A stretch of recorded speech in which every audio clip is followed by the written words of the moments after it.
Hi guys, welcome to my YouTube channels, welcome to another vlog. आज का vlog बड़ा interesting है जी। काफ़ी सारे लोग इस बात का और इस व्लॉग का वेट कर रहे थे। तो चले आज के व्लॉग की तरफ चलते हैं। चैनल को लाइक नहीं किया, सब्सक्राइब नहीं किया तो फिर चैनल को देख के मज़ा नहीं आ रहा ना मुझे वीडियो बना के अच्छा लग रहा है, ना आप लोगों को वीडियो देख के मज़ा आ रहा है। तो प्लीज़ चैनल को लाइक करें, सब्सक्राइब करें, बेल के बटन को ज़रूर दबाएं ताकि नई नई इन्फॉर्मेशन आप लोगों को मिलती रहे। अब चलते हैं वीडियो की तरफ।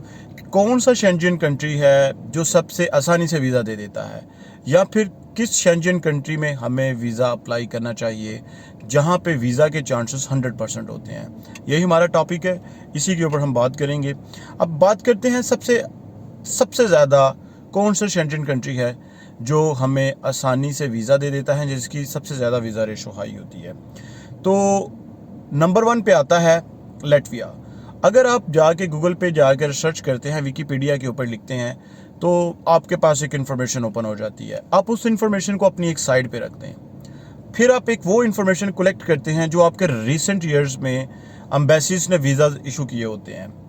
आप फिर उस इन्फॉर्मेशन को सेकंड कॉलम में पुट कर दें। फिर एक थर्ड इन्फॉर्मेशन आपके पास आती है जो आपके सराउंडिंग्स में लोग आपको मिलते हैं, उस इन्फॉर्मेशन को आप थर्ड कॉलम में पुट कर दें। फिर एक इन्फॉर्मेशन आपको मिलती है आपके अपने पर्सनल रिलेशन से कैसे कि आप खुद ट्राई कर रहे होते हैं या आपके साथ जो लोग बैठे होते हैं आपकी फैमिली में से वो लोग ट्राई कर रहे होते हैं या ट्राई कर चुके होते हैं। आप उसको फोर्थ कॉलम में पुट कर दें और आप फिफ्थ कॉलम बना के ये एनालाइज करें कि कितने लोगों ने जर्मनी के लिए अप्लाई किया, कितने लोगों को वीज़ा मिल गया, कितने लोगों ने ग्रीस के लिए अप्लाई किया, कितने लोगों को वीज़ा मिल गया, कितने लोगों ने इटली के लिए अप्लाई किया, कितने लोगों को वीज़ा मिल गया। तो जो एंड पे आपके पास एक रेशो आती है, उस रेशो से आप एनालाइज कर लेते हैं कि किसकी सबसे ज़्यादा वीज़ा रेशो अप्रूवल की हाई या सक्सेस रेट सबसे ज़्यादा है। तो सबसे ज़्यादा अगर सक्सेस रेट है तो वो है जी लेटविया का। 98% आपको लेटविया का वीज़ा मिल जाता है। अब मैं इस वीडियो में बिल्कुल भी बात नहीं करूंगा कि लेटविया में अगर आप अप्लाई करना चाह रहे हैं डॉक्यूमेंट्स कौन से लगाएं। ऑलरेडी मैंने बहुत सारी वीडियोज़ में इन्फॉर्म कर दिया है, बता दिया है, तो फिर वो व्लॉग लंबा हो जाएगा। तो इसीलिए टू दी टॉपिक रहते हैं, टू दी पॉइंट रहते हैं। तो आज का जो टॉपिक और पॉइंट है वो यही है कि कौन से शेंजन कंट्रीज इजीली वीज़ा दे देते हैं या इजी टू एक्सेस होते हैं या उनका वीज़ा अप्रूवल हमें आसानी से मिल जाती है। इसके सेकंड पार्ट में मैं ये बताऊंगा कि आपकी डिज़ायर्ड डेस्टिनेशन तो कोई थी, लेकिन आपने वीज़ा इन कंट्रीज़ का लिया है, तो आप अपनी डिज़ायर्ड डेस्टिनेशन तक कैसे जा सकते हैं, उसी वीडियो में मैं लास्ट पे जाके बताऊंगा। मैं इसीलिए कहता हूँ आप प्लीज़ कंप्लीट वीडियो देखा करें। तो अब हम आते हैं सबसे ज़्यादा कौन से कंट्रीज़ हैं आसानी से जो वीज़ा दे देते हैं। नंबर 1 पे आता है लेटविया। 98% तक इसकी जो है ना वो वीज़ा रेशो आई है। दूसरा है लिथुआनिया, इसकी 90 के अराउंड अबाउट जो है ना वो वीज़ा रेशो है। अब लेटविया लिथुआनिया इन कंट्रीज़ का तो हो सकता है काफ़ी सारे लोगों को ना पता हो। चेक रिपब्लिक है, ये भी आपको आसानी से वीज़ा जो है ना वो इनका भी मिल जाता है। उसके बाद है ग्रीस। ग्रीस का वीज़ा भी आपको आसानी से मिल जाता है। बट आजकल जो टूरिस्ट हब है और आजकल जो टूरिस्ट को सबसे ज़्यादा वीज़े दिए जा रहे हैं वो है इटली। इटली के बाद है जी फ्रांस, फ्रांस के बाद है जी स्विट्ज़रलैंड। ये 3 कंट्रीज़ हैं। जर्मनी भी टू समहाउ हम इसमें कंसिडर कर सकते हैं। ये 3 वो कंट्रीज़ हैं कि अगर आपकी डॉक्यूमेंटेशन अच्छी है, अगर आपने अपनी प्रॉपर डॉक्यूमेंटेशन की हुई है, आपको इटली भी वीज़ा दे देता है। बहुत सारे लोगों का ये क्वेश्चन होता है कि इटली की एम्बेसी बड़ी टफ है। भाई अगर आप इटली की एम्बेसी कह रहे हैं कि बड़ी टफ है, तो फिर उसी तरह से कंपेयर करेंगे तो स्पेन की एम्बेसी भी बहुत ज़्यादा टफ है। उसी तरह से कंपेयर करेंगे तो नॉर्वे की एम्बेसी भी बहुत ज़्यादा टफ है। लेकिन हम वीज़ा जो रेशो है वो कैसे निकालते हैं? अगर 10 लोगों ने वीज़ा अप्लाई किया इटली के लिए, तो इटली ने 2 लोगों के वीज़ा रिजेक्ट कर दिए, 8 लोगों को वीज़ा दे दिया, तो इटली की एम्बेसी टफ तो इतनी नहीं है। लेकिन अगर नॉर्वे में 10 लोगों ने अप्लाई किया, 2 लोगों को वीज़ा मिला, 8 लोगों को नहीं मिला, एग्जैक्टली फिर नॉर्वे की एम्बेसी बहुत ज़्यादा टफ है। तो जब आप शेंजन का वीज़ा फाइल करते हैं तो शेंजन का वीज़ा फाइल करने के लिए ट्राई करें उस कंट्री को सिलेक्ट करने के लिए जिस कंट्री की वीज़ा रेशो सबसे ज़्यादा होती है, जिस कंट्री का वीज़ा अप्रूव्ड रेट है वो सबसे ज़्यादा हाई चल रहा होता है। अब मैं जैसे कि आपको एक एग्जांपल देता हूँ ग्रीस की, यूनान जिसको हम कहते हैं, यूनान की।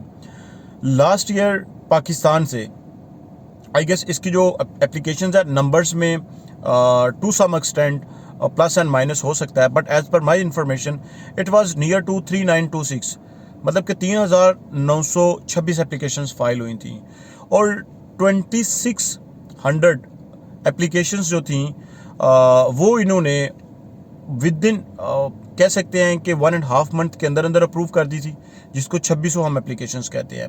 और फिर उसके बाद कोई 700 एप्लीकेशंस ऐसी थी जो वेटिंग पे ऊपर लगा के इन्होंने अप्रूव की थी। एक्सेप्ट 300 एप्लीकेशंस के अलावा सब वीज़ा इन्होंने अप्रूव कर दिया था।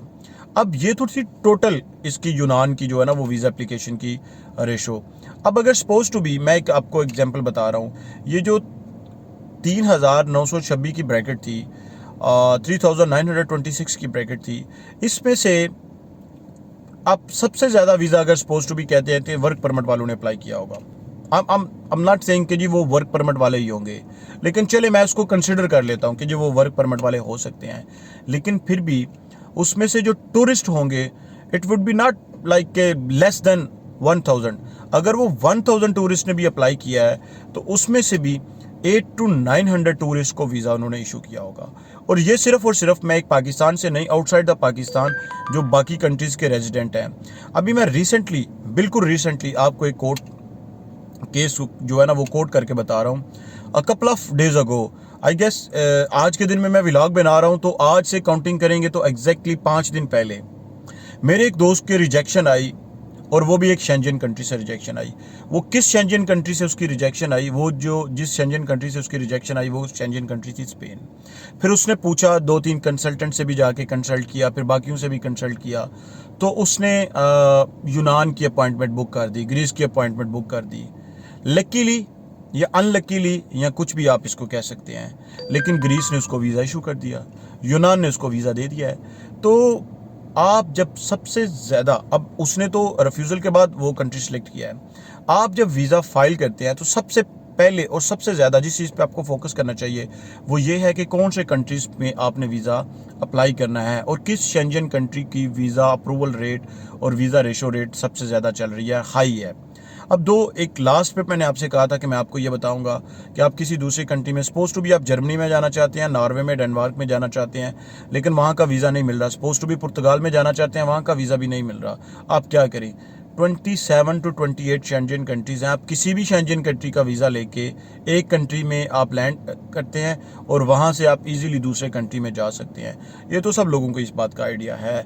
अब सपोज टू भी आपकी वो डिज़ायर्ड डेस्टिनेशन नहीं है जहाँ पे आप जा रहे हैं, इट्स ओके, कोई बात नहीं है।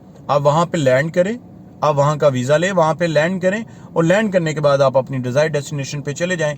ना कि आप ऐसा करें कि आपको वीज़ा चाहिए था जर्मनी का, आपने अप्लाई किया, आपका रिजेक्ट हो गया, उसके बाद आप किसी दूसरी कंट्री को सिलेक्ट करें। तो इट्स बेटर कि आप अपनी प्रोफाइल को, आप अपने फिंगरप्रिंट देने से पहले, अपनी प्रोफाइल पे वो क्वेश्चन मार्क लगाने से पहले ही आप किसी ऐसी कंट्री में चले जाएं, किसी ऐसी कंट्री का वीज़ा अप्लाई कर दें जो वीज़ा बिल्कुल आसानी से आपको मिल जाए, और उसके बाद आप दूसरी कंट्री में जा सकते हैं। वीडियो लंबी हो रही है, मिलते हैं पार्ट 3 में। Thank you so much.